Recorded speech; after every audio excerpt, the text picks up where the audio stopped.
আসসালামু আলাইকুম সবাইকে জানাই শুভ সকাল। তো সকাল সকাল লতির ফুল রেসিপি নিয়ে চলে আসলাম।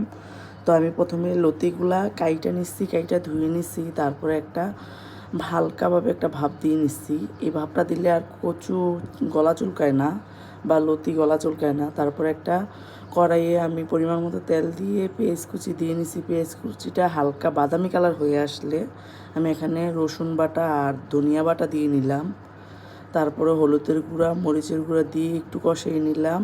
তারপরে এখানে লবণ দিয়ে শুটকিটা দিয়ে নিব। শুটকিটা দেওয়ার পরে একটু পানি দিয়ে আমি শুটকিটাকে কষাই নিব। কষানোর পরে আমি সিদ্ধ করা না, ভাপ দেওয়া লতিটা আমি দিয়ে সুন্দর করে কষিয়ে নিব। তারপরে পরিমাণ মতো ঝোল দিয়ে তারপরে ঢাইকা রান্না করব না, কারণ লতি ঢাইকা রান্না করলে কালার নষ্ট হয়ে যায়। তারপরে সুন্দর করে কষিয়ে নিব, কষিয়ে একবারে পানিটা শুকিয়ে নিব। আমার লতি রান্না কমপ্লিট। ধন্যবাদ সবাইকে। আল্লাহ হাফেজ।